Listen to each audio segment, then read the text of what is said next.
আছেন সবাই? আশা করি সবাই ভালো আছেন। আসলে যেখানে বড় গরু সেইখানে ইতিহাপু, যেটা না বললেই নয়। তো আসন্ন কুরবানিকে সামনে রেখে আমরা গাবতলী গরু হাটে চলে আসছি বড় গরু বা বড় কালেকশন দেখার জন্য।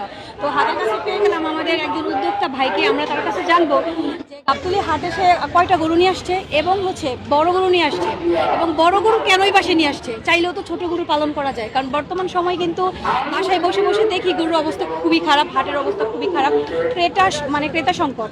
তো এই পরিস্থিতিতে আমাদের উদ্যোক্তারা কেমন আছে এটা নিয়ে আমরা আজকে জানবো। আসসালামু আলাইকুম। ওয়ালাইকুম আসসালাম। কেমন আছেন ভাই? ইনশাআল্লাহ ভালো আছি। কোন জেলা থেকে আসছেন? আমার বাড়ি কুষ্টিয়াতে, কুষ্টিয়া সদরে আমার বাড়ি। আচ্ছা, কয়টা গরু নিয়ে আসছেন? একটাই নিয়ে আসছি। এটার নাম কি? এটার নাম হচ্ছে কুষ্টিয়ার রাজা। আচ্ছা, রাজার নাম দেওয়ার কারণ কি? এটা কুষ্টিয়ার ভিতরে এরম গরু আর একটাও নাই। আর অবশ্যই যখন সবার থেকে ব্যতিক্রম থাকেন সেই জন্য ওর নাম রাজা। যার এরকম বিগ সাইজের আর একটা কুষ্টিয়াতে নাই। আচ্ছা, এই জন্য নামের সাথে ওর সবকিছু মিল আছে, সেই জন্যই রাজা নাম রাখছে। আচ্ছা, কত লক্ষ টাকা দাম চাচ্ছেন এবং হাটের পরিস্থিতি কি, ক্রেতাদের অবস্থা কি? প্রথম দিকে এসে আমি আপনার 17-18 লাখ টাকা করে দাম চাইছি, এখন বর্তমান দাম চাইছি 15,20,000। কারণ বাজারের পরিস্থিতি খুবই খারাপ, এখন দাম বলার লোক নাই। আর মোটামুটি গায়ে যে মাংস আছে, মাংসর তো একটা রেট আছে, দাম আছে। সে কুরবানি করেন আর বিক্রয় করেন, সে অনুপাতে তো কিনা লাগবে বা বেচা লাগবে, সে অনুপাতেও কেউ দাম বলে না, অর্ধেকেরও কম বলে। এটা খামারিদের জন্য অত্যন্ত ভোগান্তির একটা বিষয়, তাই না?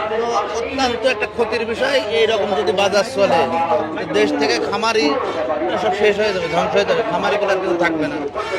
আচ্ছা, কারণ আমি যেটা বলবো, কারণ আমি একজন খামারি, একজন নারী উদ্যোক্তা, সেই হিসেবে এই বিষয়গুলো আমার খুবই হৃদয় বিদারক। কারণ দেখা গেছে যে এর আগে যখন আমরা বড় গরু পালন করছি, সবাই মনে করে আসলে বড় গরুতে অনেক লাভ, অনেক দাম চায়। আসলে কি, যে যেটা করে সে সেইটারই বেদনা বা মর্মটা সে বুঝতে পারে। যেমন এই একটা গরু 15 লক্ষ টাকা, 16 লক্ষ টাকা দাম সে চাইবে, আসলে চাইলেই তো আর ক্রেতা পক্ষরা দিচ্ছে না। এখানেও তো উঠানামার একটা বিষয় আছে। তো এই যে হাটে যে আসছে দাম হচ্ছে না, এটা আসলে ক্রেতাদের একদম হৃদয় দাগ কেটে যাচ্ছে। এটা খুবই দুঃখজনক একটা ঘটনা। এবং আপনি বর্তমানে কি কোনো ক্রেতা পাচ্ছেন এরকম মনে হচ্ছে? এখন আমি আসছি আজকে গত 4 দিন আগে, এই কদিন পাই নাই। আজকে মোটামুটি দাম পাচ্ছে, যা দাম পাচ্ছে এটা বেচার কোনো প্রশ্নই আসে না। বেচার মতো কোনো দামই নাই। বড় গরু একদম ক্রেতা শূন্য বলতে পারি, বড় গরু ক্রেতা শূন্য হাট নাকি? বড় গরু হাটে কম এবং প্লাস ক্রেতাও খুব কম। আর আমি একটা কথাই বলতে চাই, যারা কুরবানি করছেন, যারা ছোট করেন বা বড় কুরবানি করেন বা একটা করেন আর 5টা করেন, কুরবানি তো কুরবানি, আল্লাহর রাস্তায় দান এবং গরিবদেরকে বিলিয়ে দেওয়ার জন্য একটা গরু অন্তত কেনার জন্য সঠিক ন্যায্য মূল্য দাম করেন। যে গরু আছে অনেক, ক্রেতা কম, সস্তাতে কিনবো, এইরকম মন মানসিকতা না করার জন্য একটা গরুর যা সঠিক দাম নিজের মনের কাছ থেকে সেই অনুপাতে দাম করলে আপনার কুরবানি ইনশাল্লাহ হবে। একটা ক্রেতা ইনশাল্লাহ 2টা টাকা দেখে লাভ না হোক, মোটামুটি তার জীবনটা বাঁচবে। এটা আসলে আমি চোখ দেখে বুঝতে পারছি, কারণ পুরুষ মানুষ হয়ে কিন্তু চোখ কিন্তু জলছন্ন হয় না। এটা কতটা কষ্টদায়ক। 5 দিনে তো 1 মিনিটও ঘুমাই নাই, কারণ যে দিন রাত আসছে খরিদ্দার, কোনো দাম বলারই লোক নাই। আর যা দাম বলছে এটা আর বলার মতো কথাই না। কিরকম দাম বলেছে একটু বলা যাবে? এটা বলার মতো কথাই না, আমি বলতেই চাচ্ছি না। একটা কুরবানি দেওয়ার জন্য একটা গরু, একটা লোক ঢাকা থেকে একটু বলেন, তাতে কিন্তু অনেক প্রান্তিক খামারের উপকার হবে। কারণ অনেকেই মনে করে যে গরু বাড়িতে বিক্রি না করে হাটে নিয়ে গেলে হয়তো অনেক ভালো দাম পাওয়া 6 যাবে। লক্ষ টাকা দাম বলছে। এর গায়ে আপনার মূলত 9 লক্ষ টাকার উপরে মাংস আছে, প্লাস 10 লক্ষ টাকার মাংস আছে এর গায়ে। যদি আমি এটা কেটেও বিক্রি করি, মাংসের কোনো ফ্যাক্টরিতেও বেশি, তাও প্রায় 10 লক্ষ টাকার কাছাকাছি মাংস হবে এবং ওরা তো কেটেও তোরা লাভ করবে। আচ্ছা আচ্ছা, মাংসের দামে 10 লাখ টাকা হবে? হ্যাঁ, মাংসের দাম প্রায় 10 লক্ষ টাকাই হবে। আচ্ছা, নেক্সট কি বড় গরু লালন পালন করবেন? আসলে মেনলি কি, আমার আছে বড় গরুর খামার আছে, বুঝছেন, গাভী গরুর খামার আছে। আর সেই গাভীরই বাচ্চাটা, এর বয়স আপনার মনে করেন 3 বছর প্লাস হবে, 3 বছর 4-5 মাস মতো হবে। আর এটা আল্লাহ যখন দিছে, বড় যখন হয়েছে, এটাকে তো আর আমি ছোট করে রাখতে পারছি না। ঠিক আছে, বড় করছি, এখন আল্লাহ পাক যাই হওয়ার দরকার হবে নিয়ে আসছি, বিক্রি না হলে বাসায় নিয়ে যাবো আবার পরের বার যদি বিক্রি না দেখা হয়? যাক আল্লাহ পাক কি করে। পরে তো এটা এরকম না যে আরো ভালো দাম পাবেন, কারণ এই ফ্রিজিয়ান গরু তো সবসময় দেখি যে দাম তবে কম। এখন কুরবানির যে বাজার, কুরবানির বাজার থেকে অন্যান্য সময় অনেক অনেক বেশি দাম পাওয়া যায়। কারণ আমি যা দেখছি, যারা কুরবানি করতে আসছে, আমরা যারা বিক্রয় করতে আসছি গরু, আমরা তাদের কাছে জিম্মি।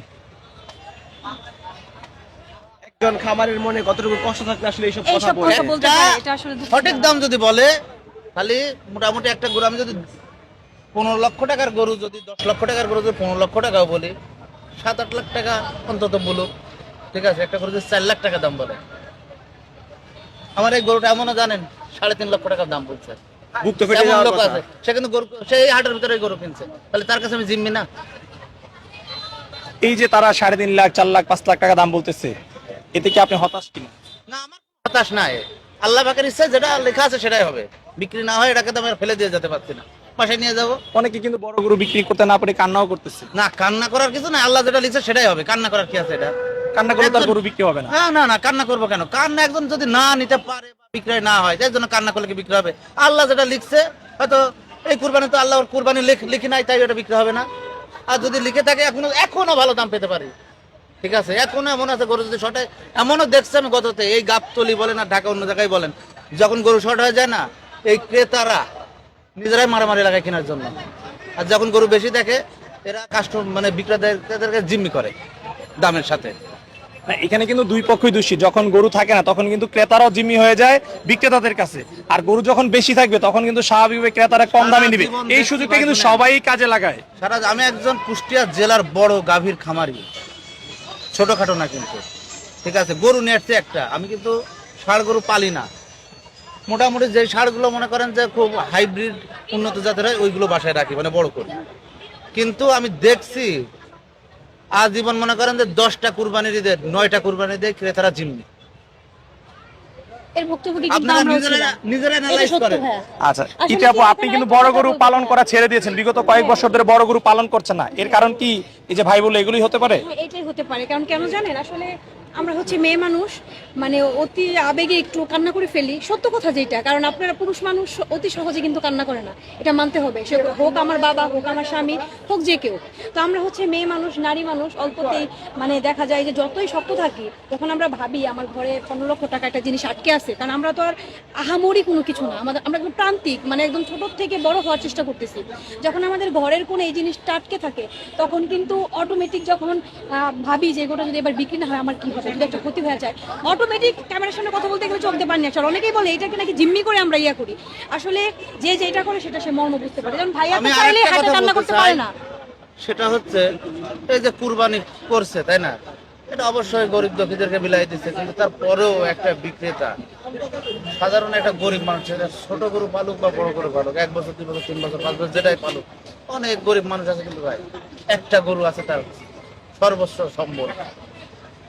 দেখা যায় সারাদিন দিন মজুর যদি 500 টাকা কামাই করে, 200 টাকা গরুকে খায় বা 300 টাকা গরুকে খায়, আর 200 টাকা দিয়ে সংসার চালায়, তাহলে এটা এককালীন একটা সম্পদ।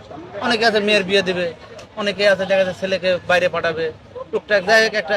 কিন্তু তার এই আশা মোটামুটি এখন বাজারের যে অবস্থা একদম শেষ।